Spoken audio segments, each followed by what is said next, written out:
Hi, I'm Tim. Welcome to Watchbox, and thanks for logging on. If you love this watch, email me, tmosso@thewatchbox.com. It's in the description below.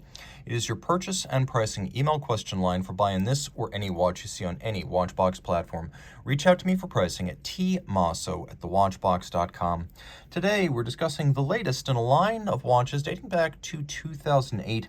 This is the Habring Chrono COS ZM Pilot. The COS launched in 2008 as a pusherless chronograph system. It's seamless. Everything you need to do with this watch, winding, setting, and chronograph operation, is performed through the crown. Now, the COS is a unique system based on a Valjoux 7750 movement architecture, but extensively enhanced by watchmaker Richard Habring, previously of IWC and Lange. This company out of Volkermarkt, Austria, produces almost everything inside of the watch, and they put a special emphasis on sourcing as much as possible within Austria itself. So in stainless steel, the COS ZM Pilot is 42 millimeters in diameter, 13.6 millimeters thick, 52.2 millimeters from lug tip to lug tip, and 22 millimeters is the spacing between the lugs. This is a tiny manufacturer building only a few dozen watches per year, and you can see on my wrist 16 centimeters circumference that their look is large and bold, albeit spare in details. The timepiece is not small, and I would actually recommend you have a wrist of at least my size, 16 centimeters, to wear this watch. It's not super thick, being just over 13.5 millimeters thick, so it'll fit underneath the cuff, but just look at how wide it is. Those lugs are right out to the edge of my wrist, and from over the top, it's almost even.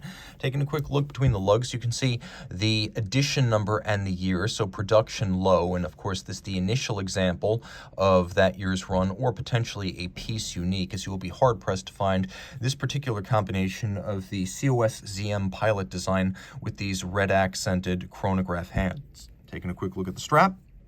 It's calfskin on the top, black matte finish. It has a folded edge. It has a monotone stitch on the bottom. Wonderful buttery soft calfskin and in outstanding condition. It is a Jean Rousseau Parisian-made strap. We like to use Jean Rousseau straps on watches because they are of a very high grade. They're the OEM supplier to FP Journe, for example. We have a simple, brushed and polished stainless steel pin buckle where the buckle is satinated and the pin is polished. Rolling off to the case, very simple. Integrated lugs, relatively spare in detail, tapered in profile. We have strap tool holes if you do want to swap straps. That makes it easier. Everything's been satin finished. The crown is unsigned. The case is simple.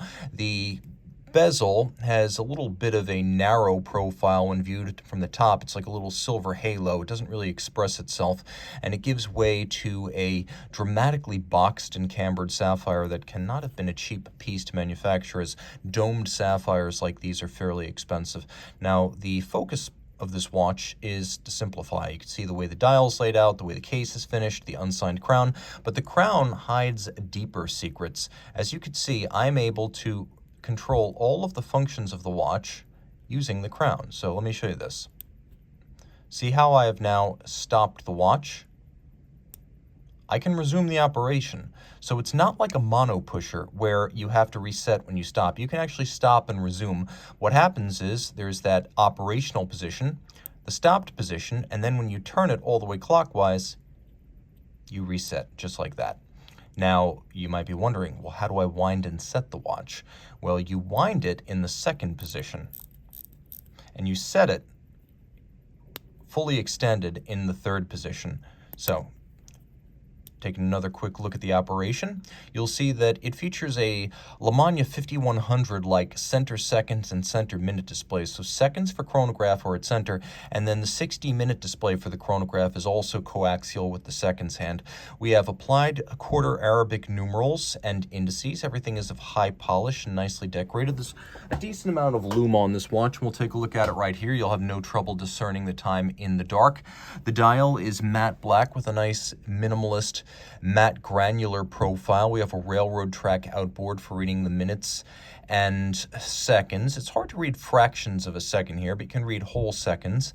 And then when you turn it over, by the way, the watch is 50 meters water resistant, you can see a movement that is created by Habring, fabricated by them and their suppliers, but the architecture itself fundamentally is based on that of a Valjoux 7750. And you can see a lot of the characteristic elements of the 7750.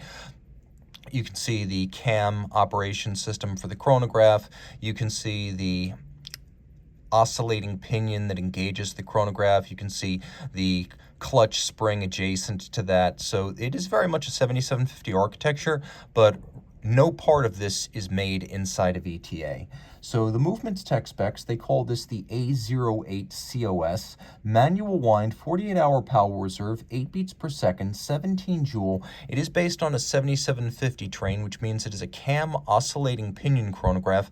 And the thing about the oscillating pinion, you can see it right there, is that it has very little play in it. Oscillating pinions can be almost as smooth as vertical clutches, and that is one of the unadvertised benefits of the 7750 architecture. You can see it's nicely decorated, but again, simple. We have engine turning, we have satination, we have blued screws, we have polished screws, and we have brushed surfacing across the chronograph components. So you will note that there is on the recentering hammer a combination of a lever that's satinated, and then the hammer itself for the two hard cams, that part is polished. So there is some differential finish here that's quite attractive, but overall very minimal. That's the idea. This is a modernist take on watchmaking from the folks at Habring. So reach out to Team Mosso at thewatchbox.com for purchase and pricing details of this Habring COS ZM Pilot.